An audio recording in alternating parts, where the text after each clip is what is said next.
नमस्कार, शाम के 7 बज चुके हैं और आपके साथ मैं हूं प्रशांत पांडे। आप सभी का स्वागत हमारे खास बुलेटिन स्वदेश आवर में।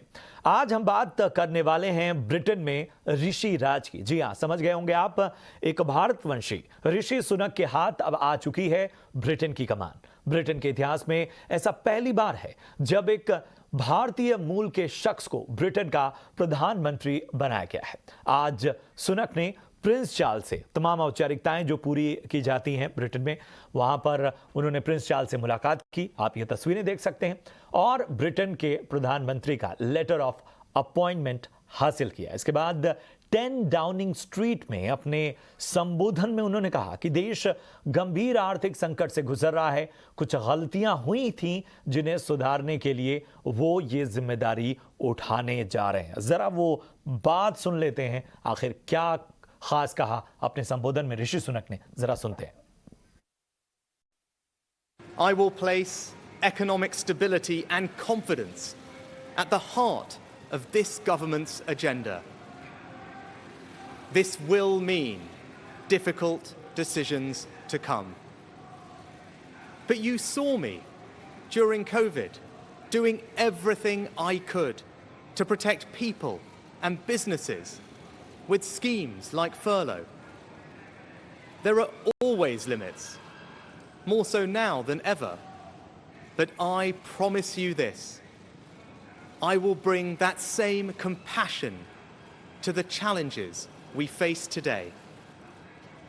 The government I lead will not leave the next generation, your children and grandchildren, with a debt to settle that we were too weak to pay ourselves. I will unite our country, not with words, but with action. तो सुना आपने किस तरह से आज ऋषि सुनक अपने संबोधन में साफ तौर पर कह रहे थे कि मुश्किलें हैं, इकोनॉमिक क्राइसिस है, लेकिन इसको बेहतर करने के लिए कठोर कदम उठाने होंगे। अब जरा रुक करते हैं लंदन का, जहां से हमारे सहयोगी दानिश खान हमारे साथ जुड़ गए हैं। दानिश, एक निर्णायक मोड़ पर ब्रिटेन, और अब हम देख रहे हैं कि ऋषि सुनक जो हैं वो ब्रिटेन की कमान जब उनके हाथ में है तो बहुत सारे चैलेंजेस उनके सामने हैं, लेकिन बहुत एक कहते हैं विल पावर वो अपने संबोधन में दिखा रहे हैं। कह रहे हैं कुछ गलतियां हुई हैं लेकिन उन्हें सुधारा जाएगा। ऐतिहासिक दिन यूनाइटेड किंगडम में पहली दफा भारतीय मूल के ऋषि सुनक ने प्रधानमंत्री के पद का कार्यभार संभाला।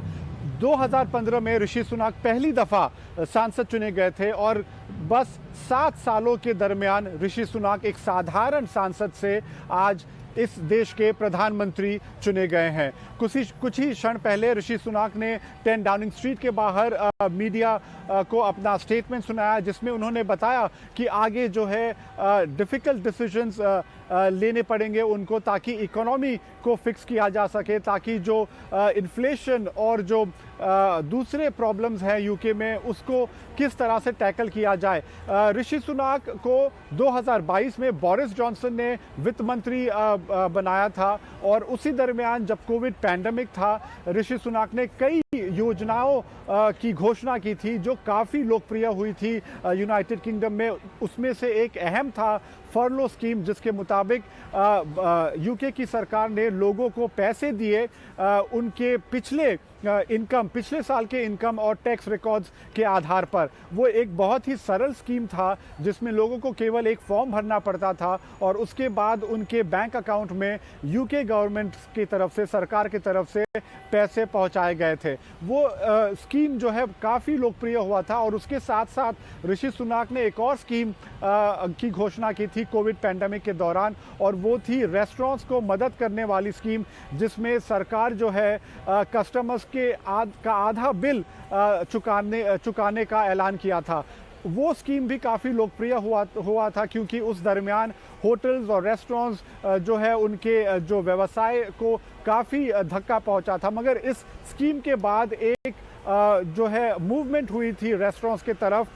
इन सारे घोषणाओं, इन सारे स्कीम्स के बनिस्बत ऋषि सुनाक जो वित्त मंत्री के तौर पर काफ़ी लोकप्रिय हुए और ऑफ कोर्स बोरिस जॉनसन ने उनको चुना था 2022 में, और उसके बाद ऋषि सुनाक ने रिज़ाइन किया इस वर्ष, ये कहते हुए कि बोरिस जॉनसन की लीडरशिप में अब उन्हें विश्वास नहीं रहा। उनके इस्तीफे के बाद ही मानो जैसे बोरिस जॉनसन की सरकार बिल्कुल धराशायी हो गई और बोरिस जॉनसन को खुद कुर्सी छोड़नी पड़ी। उसके बाद ऋषि सुनाक, लिज ट्रस और दूसरे टोरी एमपीज प्रधानमंत्री पद के रेस में शामिल हुए। ऋषि सुनाक और लिज ट्रस आखिरी दो कैंडिडेट्स थे, मगर लिज ट्रस ने उनको मात दे दी थी क्योंकि टोरी मेंबर्स, जो पूरे देश भर में टोरी मेंबर्स हैं, उन्होंने जो अपना वोट डाला वो लिज ट्रस के पक्ष में डाला, जिसकी वजह से ऋषि सुनाक प्रधानमंत्री की पद से हार गए थे। लिज ट्रस ने कार्यभार संभाला, मगर कुछ ही दिनों में ये बात सामने आने लगी कि शायद लिज ट्रस की सरकार ज़्यादा देर तक नहीं टिक पाएगी, और वही हुआ। पहले लिज ट्रस ने अपने वित्त मंत्री और फिर होम सेक्रेटरी को सैक किया और उसके बाद उन्होंने स्वयं अपना इस्तीफा दिया। ऋषि सुनाक एक बार फिर प्रधानमंत्री के पद में शामिल हो गए और इस दफ़ा टोरी एमपीज ने उन्हें खुलकर बड़े पैमाने पर सपोर्ट किया और आखिर वो एक कैंडिडेट बच गए जो प्राइम मिनिस्टर के रेस में शामिल थे। दूसरा कोई भी ना रहा, बोरिस जॉनसन ने भी बैक ऑफ कर दिया और पेनी मॉर्डेंट जो दूसरी दावेदार थी, उन्होंने भी अपने को इस रेस से बाहर निकाल दिया। और आज वो ऐतिहासिक दिन है जब ऋषि सुनाक इस देश का कार्यभार संभाल रहे हैं। लंदन से दानिश खान की मोड़ पे हैं इस वक्त ऋषि सुनक, और जाहिर सी बात है ये जिम्मेदारी बड़ी है और इसी का हम खास विश्लेषण करने वाले हैं। एक विशेष मेहमान हमारे साथ इस चर्चा में जुड़ रहे हैं। गुलशन सचदेव साहब हमारे साथ इस चर्चा में इस वक्त हमारे साथ शामिल हैं। आप हैं professor centre of European studies JNU में। गुलशन सचदेव साहब, बहुत बहुत स्वागत आपका ET नाव स्वदेश में। एक बात है कि आपका ओरिजिन आपकी कामयाबी के रास्ते में आड़े नहीं आएगा, और ख़ासतौर पर ब्रिटेन के मामले में जिस तरह से आज एक ऐतिहासिक मोड़ पर ऋषि सुनक हैं, जिम्मेदारी बड़ी है, लेकिन इस पूरे मोड़ को कितना अहम मानते, कितना बड़ा टेस्ट मान रहे हैं आप ऋषि सुनक के लिए, और लिज ट्रस या उनके पहले के जो भी लीडर्स रहे उनमें और ऋषि सुनक में बुनियादी फ़र्क क्या देखते हैं आप? नमस्कार। देखिए, ये एक बहुत, जैसा आपके पत्रकार ने वहां से बताया, एक बहुत बड़ा ऐतिहासिक दिन है ब्रिटेन के लिए, ब्रिटेन की डेमोक्रेसी के लिए।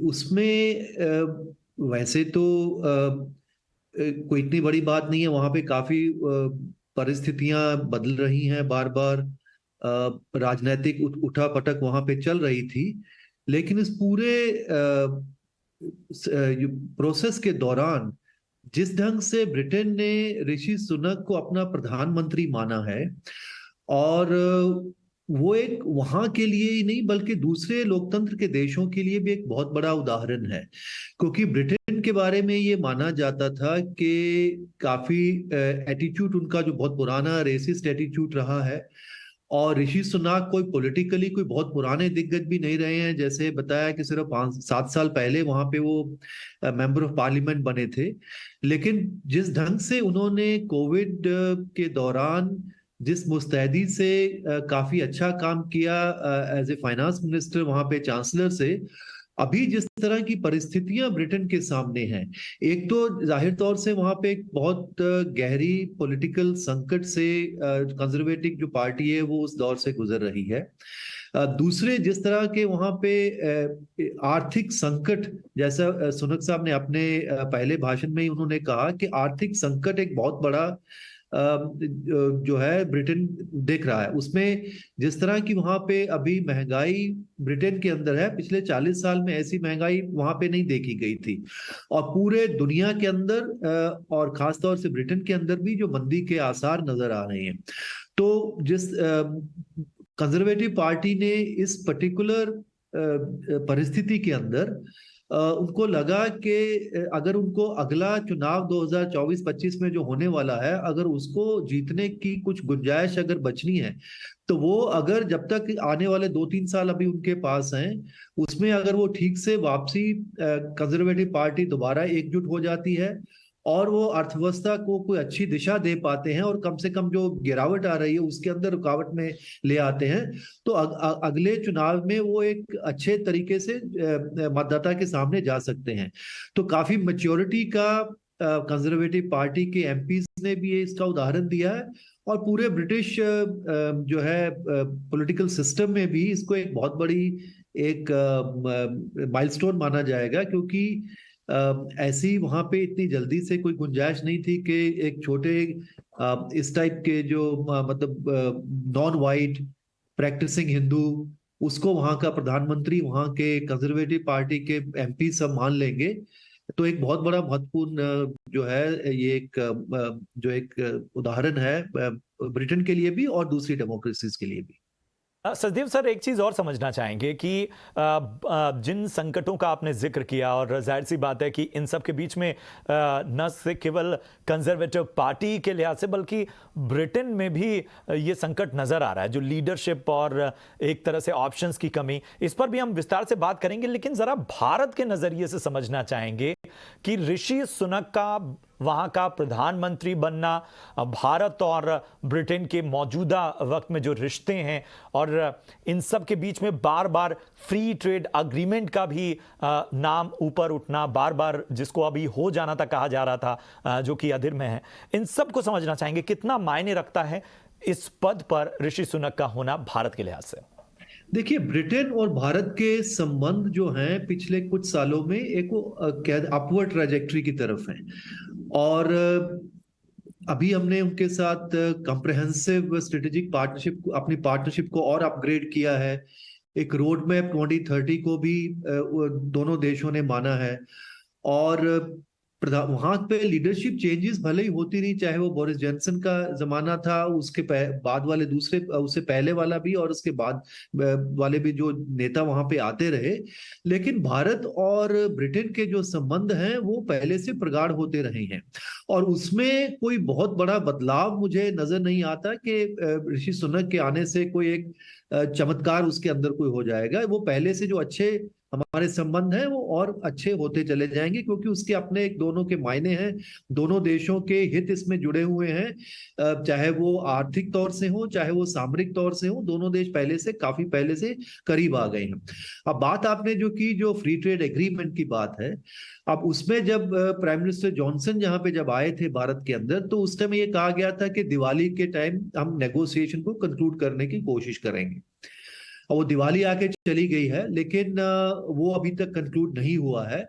लेकिन फिर भी क्योंकि पॉलिटिकल विल दोनों देशों के अंदर है एक फ्री ट्रेड एग्रीमेंट करने की, तो मुझे लगता है कि आने वाले कुछ महीनों में, इस साल के अंत तक या 2-4 महीने आगे पीछे, लेकिन उम्मीद है कि फ्री ट्रेड एग्रीमेंट भारत और ब्रिटेन के अंदर होने की संभावना काफी प्रबल है।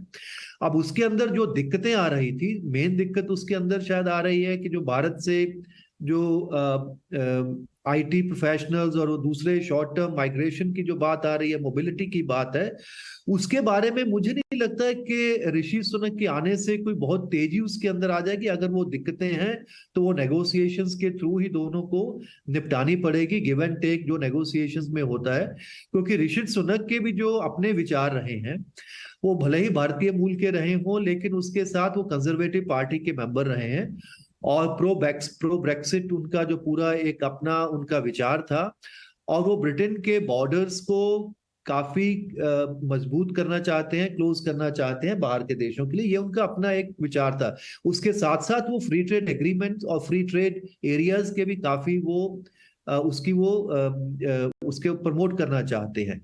तो जो फिलॉसफी है कंजर्वेटिव पार्टी की और जो हित हैं भारत के और ब्रिटेन के दोनों के जुड़े हुए, उसके संदर्भ में फ्री ट्रेड एग्रीमेंट भारत और ब्रिटेन के अंदर होने की संभावना है, वो हो सकता है।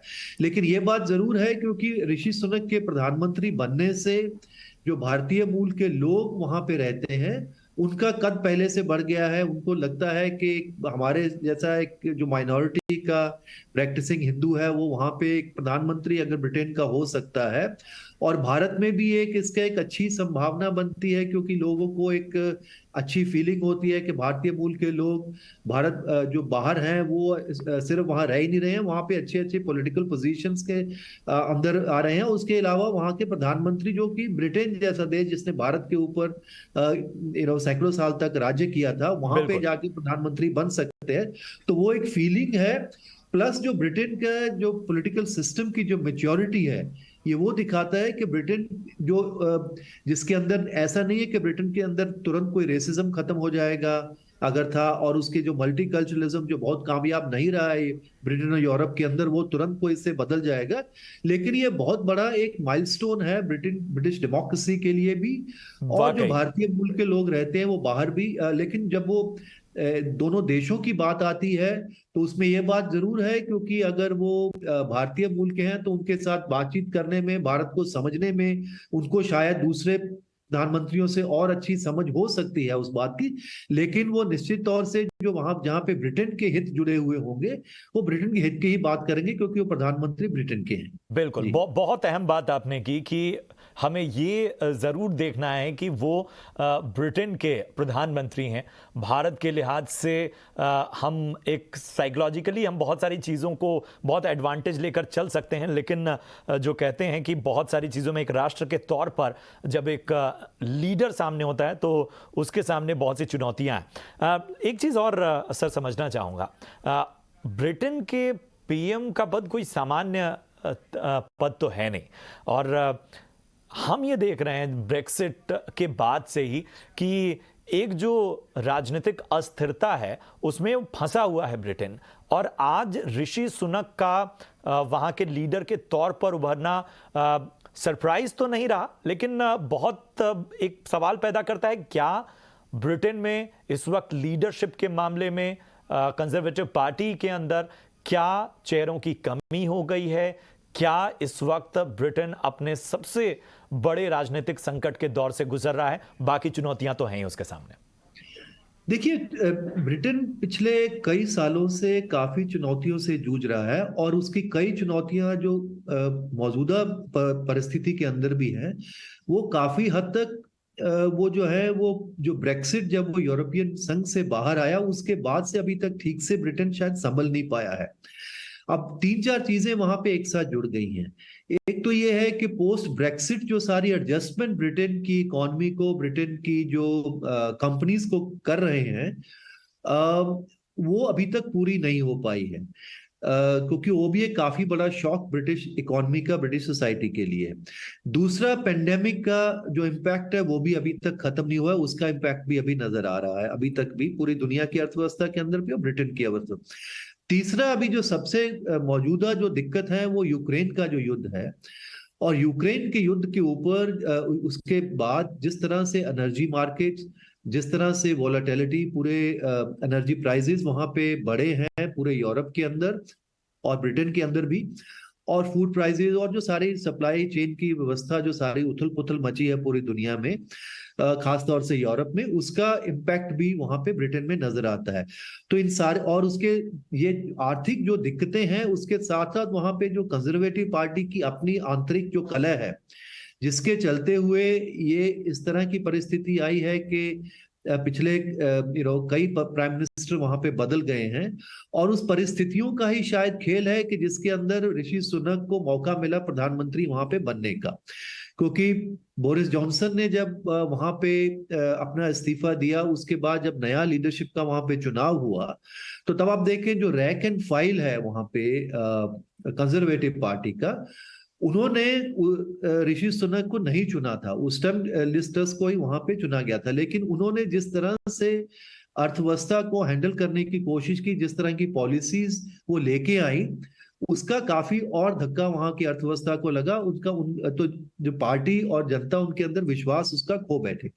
उसके उस परिस्थितियों के अंदर शायद, क्योंकि जो आंतरिक कलह कंजर्वेटिव पार्टी के अंदर चल रही है, उसके अलावा जो आर्थिक दिक्कतें वहां पे आ रही हैं, तो शायद पार्टी के एमपीज को ये लगा कि अगर उनको अगले चुनाव में जाना है, जो 2024 के अंत में या 2025 से शुरुआत में होने वाले हैं, जिस तरह से कंजर्वेटिव पार्टी की वहां पे जो लोकप्रियता घटती चली जा रही है, तो वो अगला चुनाव नहीं जीत पाएंगे।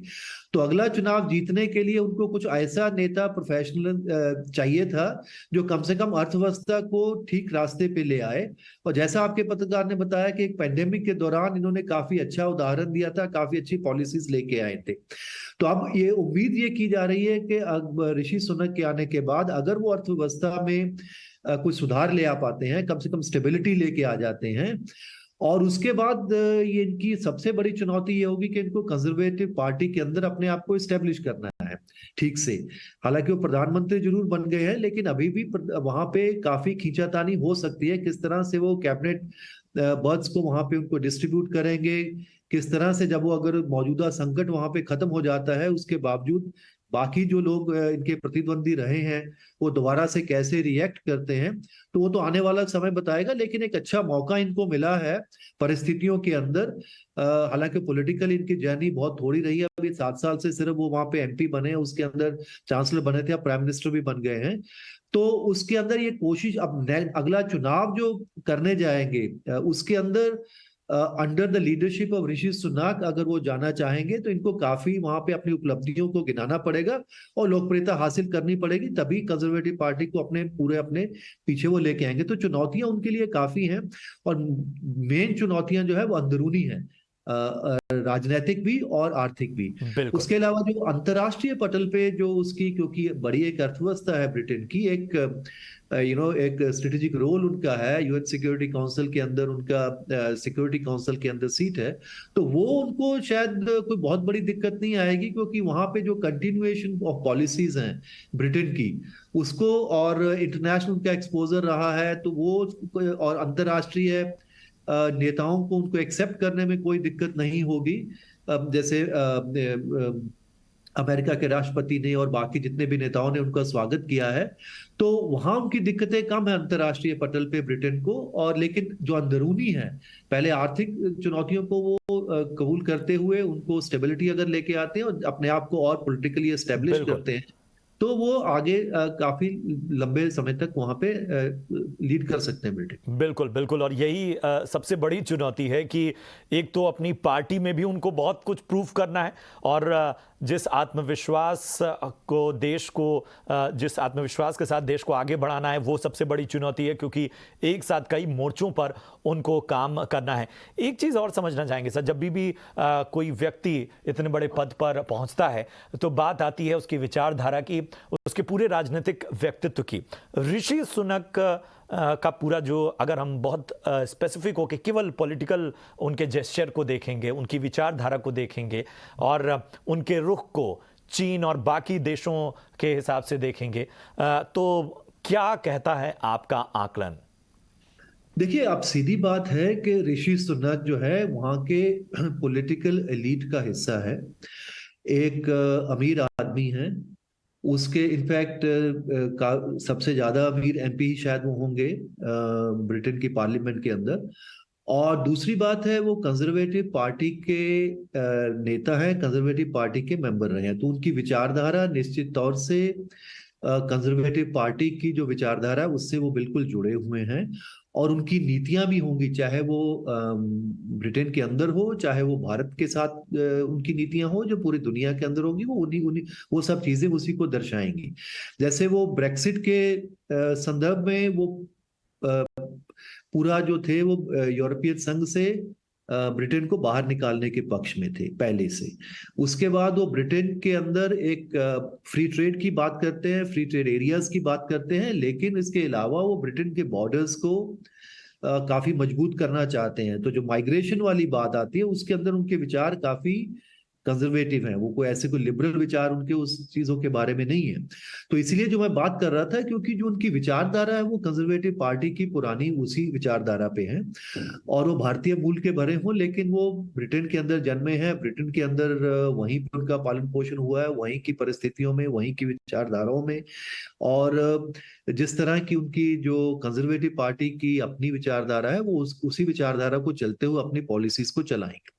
तो उसके अंदर कोई बहुत बड़ा बदलाव ना तो वो लेके आएंगे, क्योंकि उसमें विश्वास भी नहीं करते हैं, और उनकी पार्टी के अंदर क्योंकि अपने आप को उनको और एस्टेब्लिश मजबूत करना है, तो कंजर्वेटिव पार्टी की विचारधारा से वो कोई बहुत दूर जाने वाले नहीं है।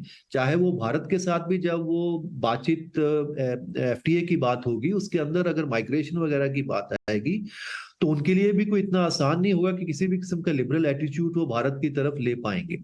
तो ये बातें उनका भारत की तरफ, क्योंकि वो भारतीय मूल के हैं, भले ही एक सॉफ्ट कॉर्नर रहे, लेकिन इसके अलावा जो अपनी जो हित हैं देश के और जिस तरह की फिलॉसफी में वो विश्वास करते हैं, उससे बिल्कुल वो बदलने वाले मुझे लगता नहीं है। बहुत शुक्रिया करेंगे गुलशन सचदेव साहब इस विशेष विश्लेषण के लिए। उम्मीद हम यही करते हैं कि हमने हर पहलू को छुआ है, और उम्मीद यही है कि जो उम्मीदें इस वक्त ब्रिटेन को हैं ऋषि सुनक से, क्योंकि जिस तरह की दिक्कतों में पिछले दिनों ब्रिटेन रहा, उसमें बहुत ज़रूरी है एक राजनीतिक स्थिरता, लीडरशिप में एक इच्छा शक्ति।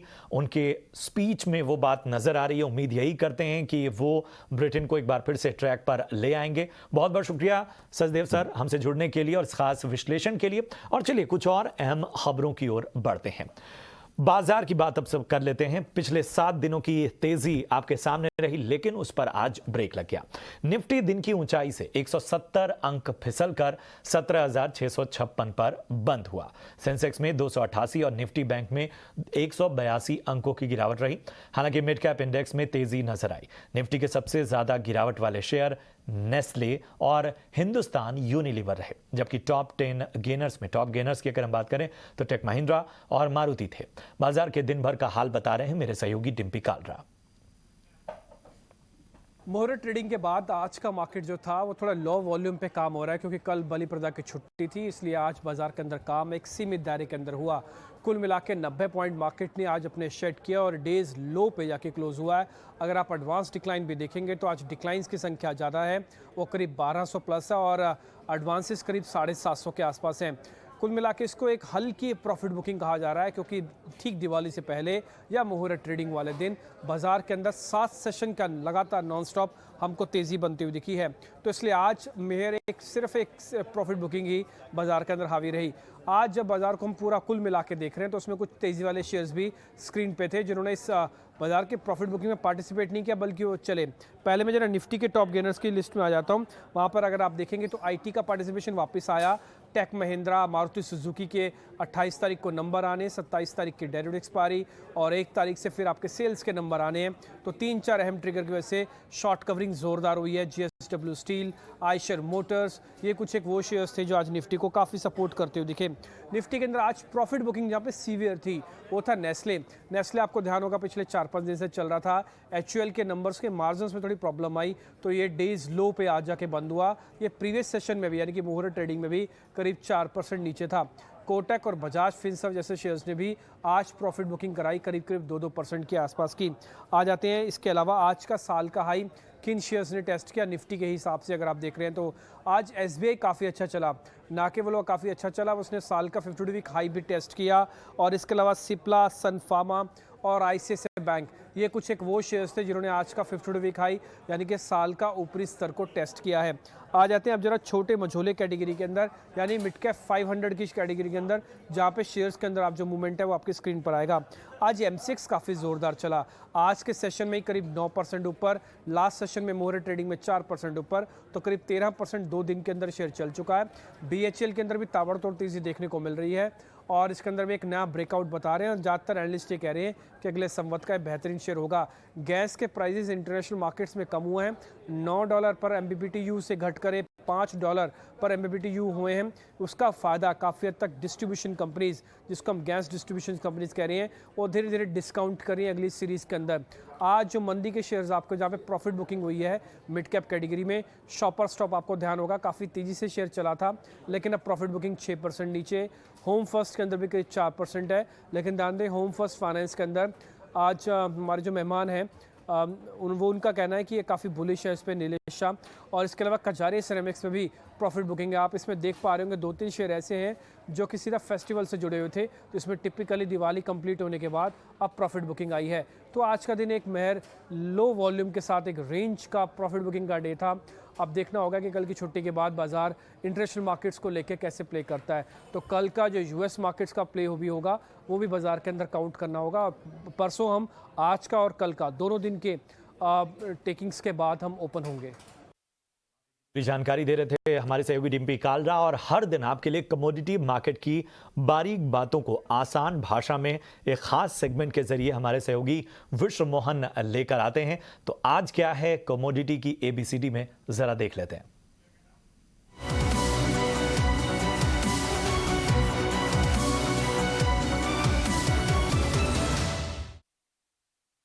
कमोडिटी की ABCD में इकोनॉमिक इंडिकेटर्स को भी समझना जरूरी है, क्योंकि किन खबरों का कमोडिटी मार्केट पर असर होता है ये भी जानना जरूरी है। तो आज हम बात करने वाले ओपेक की।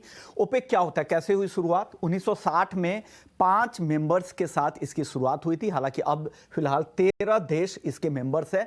ऑयल उत्पादक, क्रूड ऑयल उत्पादक देशों का ये सबसे बड़ा संगठन है, जिसके सबसे बड़े जो देश है, उत्पादक देश है, उसमें सऊदी अरब, UAE, Iran, Iraq, Kuwait, Libya जैसे देश भी यहाँ पर शामिल है। दुनिया में जितने भी क्रूड ऑयल का उत्पादन होता है, इसमें सिर्फ 30% का हिस्सा इन ओपेक मेंबर्स का, यानी 13 देश 30% हिस्सा उत्पादन करते हैं। इसलिए इनका दबदबा है, एक कार्टेल के तौर पर ये काम करते हैं। अब ओपेक के बाद अब बात कर लेते हैं ओपेक प्लस की। ओपेक प्लस क्या है? ओपेक की तरह ही ओपेक के बाहर के जो कुछ और देश है, उन्होंने भी एक संगठन बना रखा है जो ओपेक प्लस के अंदर आते हैं। रसिया उसमें सबसे बड़ा एक्सपोर्टर देश है, और रूस के बाद भी मेक्सिको, ओमान, मलेशिया जैसे कुछ और उत्पादक देश हैं जो ओपेक प्लस के मेंबर्स हैं। अब इन ओपेक और ओपेक प्लस के बाद अब दुनिया के जो बड़े उत्पादक देश है उसमें समझ लीजिए यूएस दुनिया का अभी फिलहाल मौजूदा दौर में सबसे बड़ा उत्पादक है। दुनिया में जितना भी क्रूड का उत्पादन होता है उसमें 14.5% अमेरिका में अकेले उत्पादन होता है। रूस 13% से ज्यादा का उत्पादन करता है। करीब करीब दुनिया का भी फिलहाल दूसरा, हालांकि युद्ध की वजह से उत्पादन में कमी जरूर आई है, लेकिन अभी भी दूसरे तीसरे नंबर पर रूस है।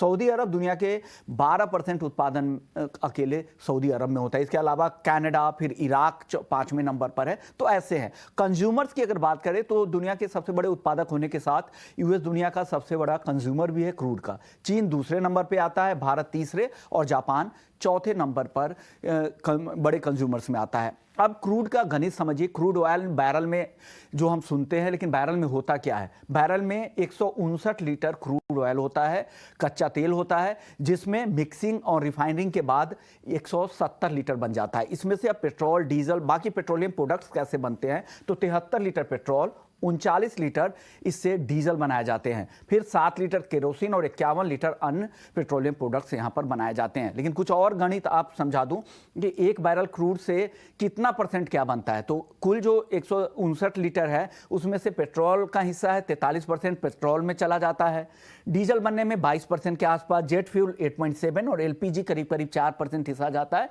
बाकी अन्य पेट्रोलियम प्रोडक्ट्स बनते हैं। तो ये कुछ बारीक बातें हैं ओपेक, ओपेक प्लस और क्रूड को लेकर पूरी स्थिति क्या है मार्केट की, ये आज कमोडिटी की ABCD में आपने जाना।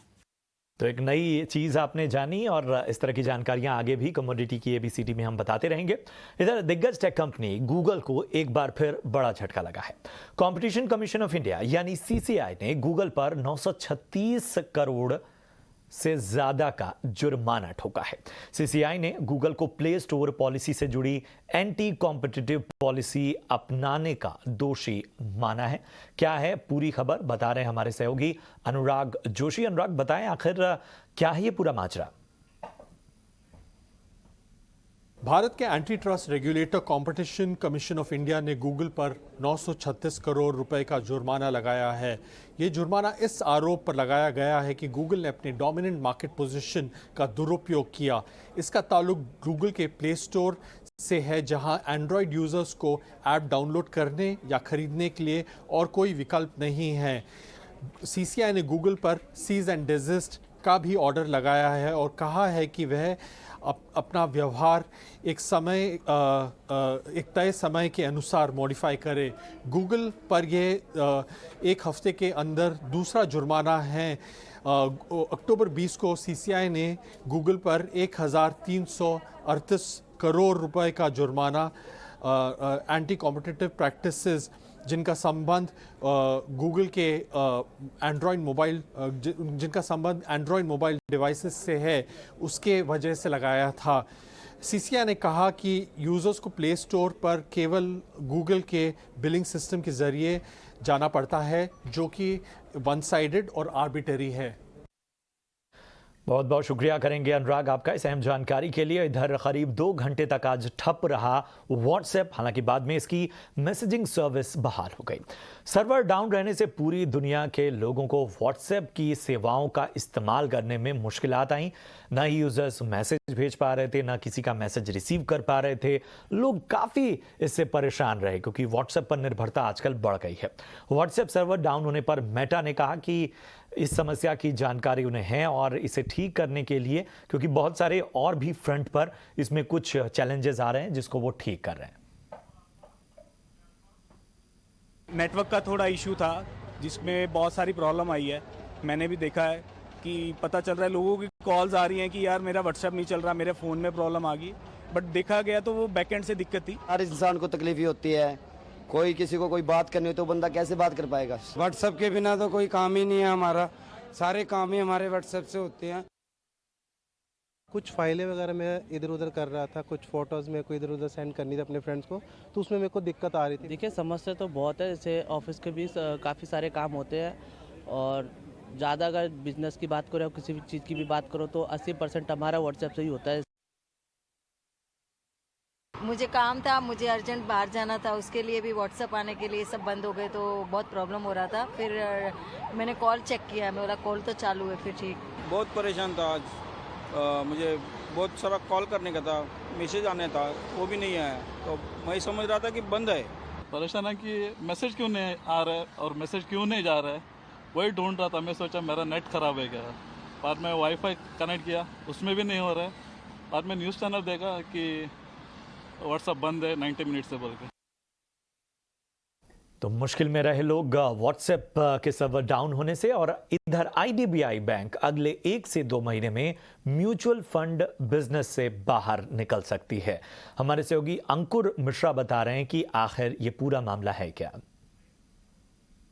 जी, आईडीबीआई बैंक म्यूचुअल फंड कारोबार से पूरी तरह निकल सकता है। हमें जो जानकारी मिली है उसके मुताबिक ये जो म्यूचुअल फंड कारोबार है वो एलआईसी को सौंपा जाएगा और ये रेगुलेटरी रिक्वायरमेंट की वजह से किया जा रहा है, क्योंकि IDBI bank mutual fund business में नहीं रह सकता। अगर हम पूरे कारोबार की बात करें तो ये करीब 4000 करोड़ रुपए तक का है और ये जो ट्रांसफर हमें बताया जा रहा है वो मार्च 2023, यानी कि ये सारा जो ट्रांसफर होना है वो इसी साल होना है। आपको याद होगा आईडीबीआई बैंक ने हाल ही में एजिस फेडरल इंश्योरेंस में अपना हिस्सेदारी बेचा था, वो करीब 380 करोड़ रुपए का था और अब ये 4000 करोड़ रुपए तक का जो म्यूचुअल फंड कारोबार है पूरी तरीके से एलआईसी को ट्रांसफर हो सकता है। ये जो पूरी प्रक्रिया है वो जो डाइवेस्टमेंट प्रोसेस के पूरे होने से पहले ही कंप्लीट कर दी जाएगी और जो भी रेगुलेटरी रिक्वायरमेंट है उसके हिसाब से ये कदम उठाए जा रहे हैं। एमफी अगले साल की शुरुआत में म्यूचुअल फंड के लिए शेयरों के कैटेगराइजेशन में बदलाव करेगी। इसको लेकर नुवामा रिसर्च ने एक रिपोर्ट निकाली है। रिपोर्ट की क्या है हाइलाइट्स बता रहे हैं मेरे सहयोगी शरद। जी हाँ, फोकस में रहने वाला है एमफी की सेमी एनुअल कैटेगराइजेशन और एक इम्पॉर्टेंट नोट आई है नुवामा रिसर्च से, जहाँ पे वो पोटेंशियल चेंजेस की बात कर रहे हैं आपके लार्ज कैप्स, मिड कैप्स और स्मॉल कैप्स को लेके। हालांकि ये जो लिस्ट है फर्स्ट वीक ऑफ जनवरी 2023 को आने वाली है एमफी द्वारा और ये एप्लीकेबल रहेगी फरवरी से लेके जुलाई तक। लेकिन कौन से अहम स्टॉक्स हैं जो मिड कैप से मूव करके लार्ज कैप्स हो सकते हैं, तो पोटेंशियल नेम्स में वरुण बेवरेजेस है, एबीबी इंडिया है, टाटा एलेक्सी है और पेज इंडस्ट्रीज़ है। लेकिन अगर स्टॉक्स के बारे में बात करें जो स्मॉल कैप से जो है मिड कैप हो सकते हैं, यहाँ पे ये स्टॉक्स हैं आपके Timken India, fine Organics, metro brands और ब्लू डार्ट एक्सप्रेस। लेकिन कुछ स्टॉक्स ये भी रहेंगे जो लार्ज कैप से मिड कैप हो जाएंगे, तो वो स्टॉक्स रहने वाले हैं Piramal enterprises, gland pharma, emphasis, Muthoot finance और आखिर में बंधन बैंक। और कुछ स्टॉक्स ये भी रहने वाले हैं जो मिड कैप से स्मॉल कैप हो सकते हैं कैटेगरी वाइज, और यहाँ पे वो स्टॉक्स रहने वाले हैं Tanla Platforms, Chambal Fertilisers, Nalco, India Energy Exchange और आखिर में न्यू इंडिया एश्योरेंस। कुछ नए स्टॉक्स भी आए हैं जो हाल ही में लिस्टेड हुए हैं जो स्मॉल कैप कैटेगराइजेशन में आएंगे। वो इंक्लूड करते हैं dream folk services, electronic marts, Harsha engineers, Tracxn और आखिर में तमिलनाडु मर्केंटाइल बैंक। बढ़ते हैं आगे।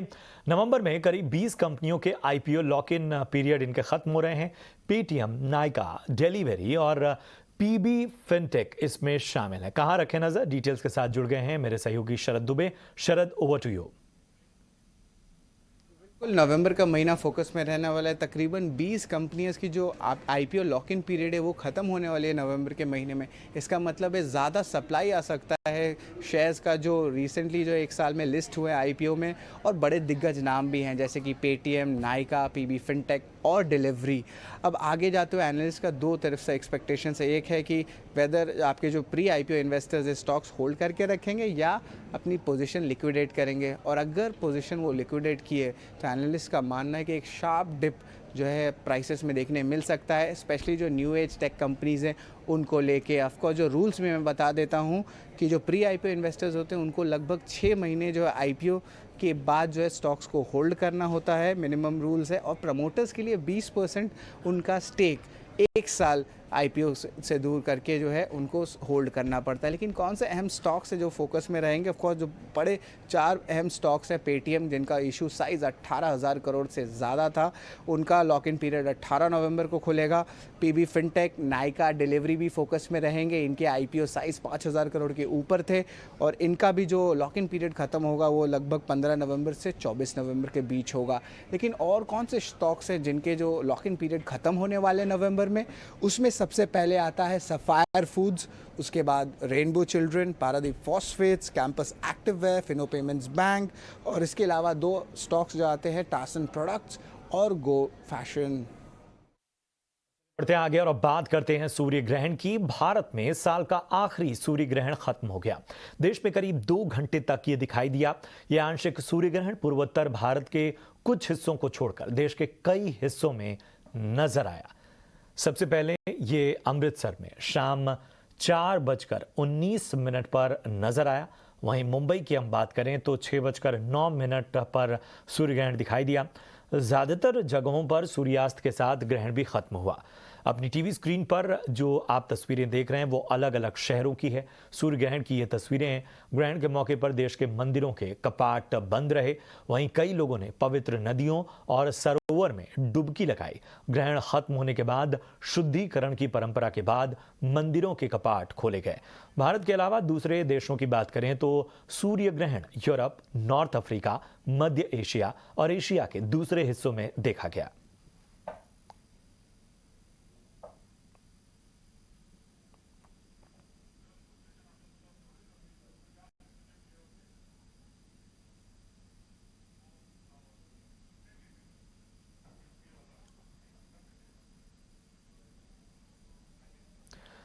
और वहीं उत्तर प्रदेश के मुख्यमंत्री योगी आदित्यनाथ ने सूर्य ग्रहण को ब्रह्मांड की अद्भुत घटनाओं में से एक माना।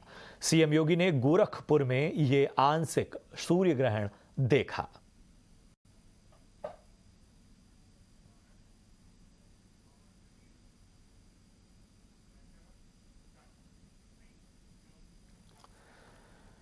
बढ़ते आगे। दिवाली की रात पटाखों का शोर और भोर होते ही प्रदूषण का जोर। इस बार भी तस्वीर कुछ ऐसी ही नजर आई। फिर चाहे दिल्ली हो या अमृतसर, शिमला हो या पुणे या फिर हो चेन्नई, नॉर्थ से लेकर साउथ इंडिया तक हर जगह पटाखों से प्रदूषण के लेवल में इजाफा हुआ। हालांकि कुछ तरकीबें भी अपनाई गई जिसके दम पर यह दावा किया गया कि पहले से बेहतर हुआ है, लेकिन अभी भी खतरनाक स्तर पर नजर आया। और दिवाली पर जमकर आतिशबाजी ने कई शहरों की आबी हवा बिगाड़ कर रख दी। अपने टीवी स्क्रीन पर जो हम आपको झलक दिखाने जा रहे हैं वो जले हुए पटाखों के अंबार की हैं, जिसका असर कई दिनों तक एयर क्वालिटी इंडेक्स पर देखने को मिलेगा। बात अगर दिल्ली की करें तो राजधानी में इस बार पटाखों पर रोक लगी थी, लेकिन इसके बावजूद लोगों ने जमकर आतिशबाजी की। कुछ यही हाल नोएडा, गुरुग्राम का भी रहा। प्रदूषण का लेवल पहले बढ़ा हुआ था। दिवाली में जले पटाखों ने हवा और खराब कर दी और इस वजह से दिल्ली नोएडा में धुंध की चादर देखने को मिली।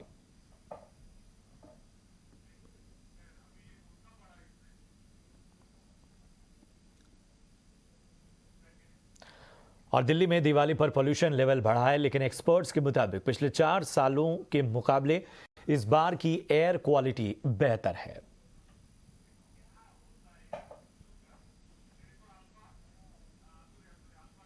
अक्टूबर में मीटियोलॉजिकल कंडीशंस फेवरेबल होती हैं क्योंकि टेम्परेचर रिलेटिवली ज़्यादा होता है ये, तो वो भी एक एडिशनल इसमें फैक्टर रहता है जिसकी वजह से बेटर एयर क्वालिटी, बेटर तो नहीं कह सकते, still air quality very poor category में ही थी।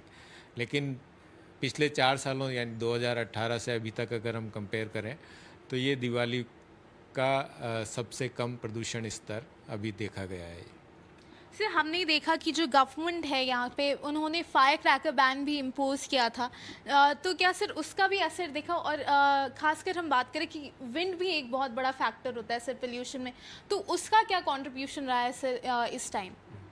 फायर क्रैकर्स ऐसा लगता है कि पिछले सालों के कंपैरिजन में इस बार बहुत कम थे, तो उसका एक पॉजिटिव इम्पैक्ट भी देखने को मिला है। और जनरली शाम को रात को विंड्स काम हो जाती हैं, तो कल थोड़ा सा विंड स्पीड थी और उसकी वजह से भी ये पॉजिटिव इम्पैक्ट इसमें रहा है इसका। और दिल्ली की एयर क्वालिटी बेहद खराब कैटेगरी में जरूर चली गई, लेकिन दिल्ली के पर्यावरण मंत्री का कहना है कि राजधानी में पिछले साल के मुकाबले 30% कम पटाखे जले हैं। हमारे साथ मेरे सहयोगी दानिश आनंद जुड़ चुके हैं। दानिश, तमाम कोशिशों के बावजूद एयर क्वालिटी बेहद खराब रही और साल दर साल ये समस्या जस की तस बनी हुई है। दिवाली के एक दिन बाद दिल्ली की जो एयर क्वालिटी है वो वेरी पुअर कैटेगरी में स्लिप हो गई और इस समय मैं मौजूद हूँ मिनिस्ट्री ऑफ अर्थ साइंसेज के बाहर और आप मेरे पीछे देख सकते हैं कि यहाँ पे डिस्प्ले बोर्ड है जो दिल्ली की एयर पोल्यूटेंट्स के बारे में अलग अलग इन्फॉर्मेशन दे रहा है। और अगर हम बोर्ड को देखें तो इसमें जो PM 2.5 लेवल है और जो PM 10 लेवल है वो पुअर कैटेगरी में है। और इसके अलावा अगर हम देखें तो गोपाल राय जो दिल्ली के एनवायरमेंट मिनिस्टर है, उन्होंने कुछ समय पहले एक स्टेटमेंट निकाली है जिसपे उन्होंने साफ बात बोली है कि दिल्ली में जहाँ तक पटाखों फोड़ने के इंसिडेंट्स की बात आती है वो 30% इस बारी कम हुआ है। और साथ ही साथ अगर हम ओवरऑल पोल्यूशन को कंपेयर करते हैं दिवाली के एक दिन के बाद पिछले 5 साल से, तो इस बार का पोजीशन मच बेटर है। लेकिन ये दिल्ली के अथॉरिटीज़ में काफ़ी बड़ा सवाल खड़ा करता है क्योंकि दिल्ली में दिवाली के समय किसी भी तरह के पटाखों को जलाने, सेल, परचेज या स्टोरेज पर एक क्लियर बड़ा बैन था। और इसके अलावा सुप्रीम कोर्ट जब दिवाली वेकेशन पे गया उसके पहले भी एक अर्जेंट प्ली वहाँ पे लगाई गई थी जो फायर क्रैकर बैन के ऑर्डर को चैलेंज कर रहा था, उसको भी सुप्रीम कोर्ट ने पूरी तरह से जंग कर दिया। लेकिन ये दिल्ली के अथॉरिटीज़ पे काफ़ी बड़ा सवाल उठाता है कि सरकार के ना कहने के बावजूद और इतने प्रोविजंस लगाने के बावजूद जिसमें अरेस्ट और फाइन के जैसे प्रोविजंस थे, उसके बावजूद भी दिल्ली में अलग अलग जगहों पर पटाखों के फोड़ने के काफ़ी इंसिडेंट्स हमारे सामने आए हैं। और एयर क्वालिटी अगर हम बात करें दिल्ली के अलग अलग कोने में ये जो एयर क्वालिटी है वो पुअर से वेरी पुअर कैटेगरी के बीच में फ्लक्चुएट कर रही है। तो कुल मिलाकर अगर हम देखें तो दिवाली के एक दिन के बाद दिल्ली में जो एयर क्वालिटी है वो डिप हो गई है, वेरी पुअर कैटेगरी में है। और दिल्ली सरकार पर एक काफ़ी बड़ा सवाल खड़ा होता है कि कैसे इतने बैन लगाने के बाद, इतनी रोकथाम करने के बाद लोगों ने कैसे पटाखों को जलाया है। कैमरा पर्सन मनोज के साथ दानिश आनंद, ET नाउ स्वदेश के लिए। हमारे संवाददाता दानिश आनंद की ये रिपोर्ट जो उन्होंने आज दिल्ली की एयर क्वालिटी इंडेक्स के बारे में रखी।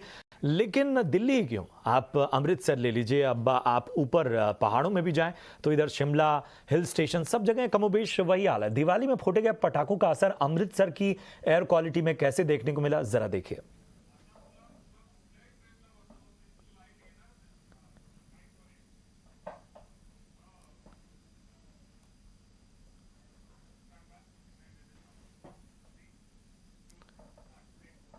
और पटाखों के कहर से चेन्नई की आबो हवा भी नहीं बची। दिवाली के बाद की सुबह सड़कों पर फायर क्रैकर्स का अंबार दिखा, जिसे साफ करने में सफाई कर्मचारियों को काफी मुश्किलात का सामना करना पड़ा। और पटाखों वाली पोल्यूशन की मार के बीच रात बड़ी खबर रांची से आई, जहां कई शहरों के पोल्यूशन लेवल चरम पे हमने आपको दिखाया। वहीं रांची में इसका ज्यादा असर नहीं पड़ा और स्टेप्स इसके फैक्टर्स रहे। मेजर पॉल्यूटेंट्स माने जाने वाले PM10 एंड PM2.5 का लेवल कंट्रोल में यहाँ नजर आया। झारखंड राज्य प्रदूषण नियंत्रण बोर्ड ने खास इंतजाम किए थे। राज्य में पटाखे फोड़ने के लिए सिर्फ 2 घंटे की अनुमति दे रखी थी।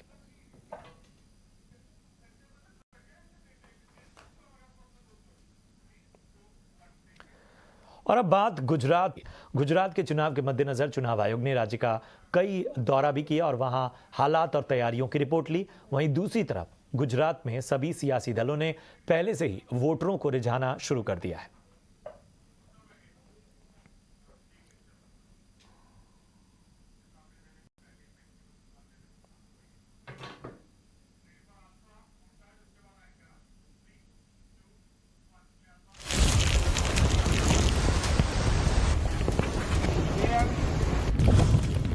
स्पीड हवा, मैक्सिको में खतरनाक मंजर।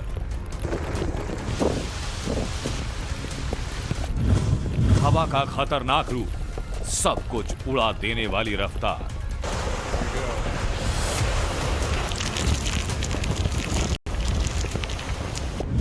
मैक्सिको में लौट गया, अब हिंदुस्तान में दस्तक।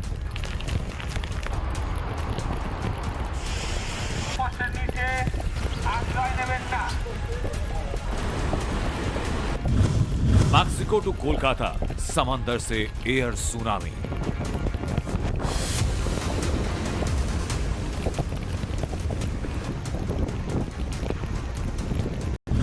सितरंग का बेहिसाब सितम, रोजालिन से मां तबाही।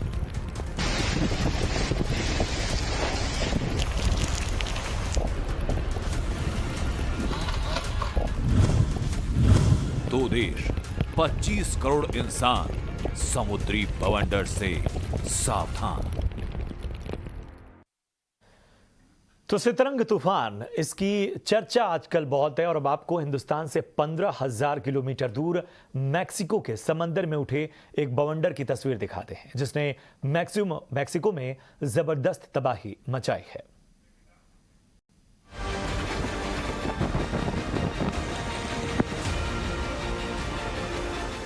ये तूफान डराने वाला है। ये हवा में सब कुछ उड़ा ले जाने पर आमादा है। बारिश खतरनाक तबाही मचाने वाली है।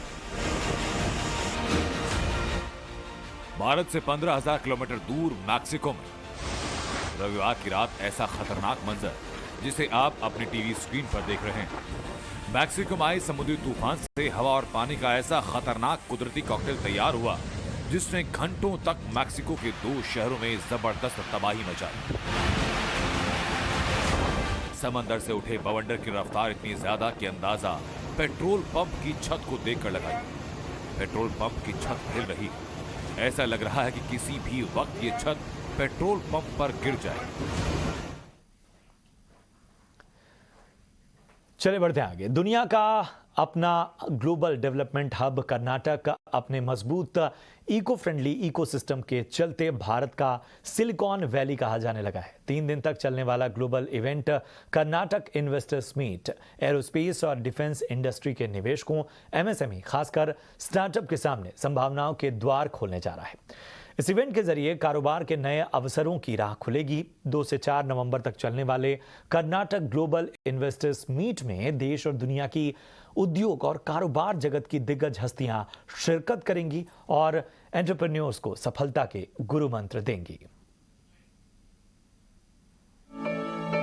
As the clock is ticking, we are getting closer to Karnataka's Global Investors Meet 2022, where the state focuses on building the Investors Meet as an opportunity for industries to come together to build for the world through innovation, sustainability, equity and resilience. From 2nd to 4th November, Karnataka will be hosting leading global speakers, industrialists and visionaries of the world. The 3-day marquee event visions to inspire young minds to convert their business ideas into viable entrepreneurial opportunities. opportunities to boost the country's startup culture that will accelerate the world economy, accompanied by cultural highlights of some of the state's world-renowned artists. The audience will get to witness leading global industrialists share their views on the 4 pillars of industrial growth. Smriti Irani, Minister of Women and Child Development, Government of India; Nandan Nilekani, Chairman Infosys; Sharon Hunter, Film Producer; Warren Harris, CEO Tata Technologies; Rishad Premji, Chairman Wipro; Thomas Donner, Managing Director and Senior Partner BCG; Vandita Sharma, Chief Secretary Karnataka; Kiran Mazumdar-Shaw, Chairperson Biocon; ABA Lilly, Chairperson of Supply Chain Council, are amongst the key speakers of the investors' meet. To participate and witness the event, you can visit www.investkarnataka.co.in. और चलिए इसी के साथ इस bulletin में इतना ही। दीजिए इजाजत। आप देखते रहिए ईटी नाउ स्वदेश। नमस्कार।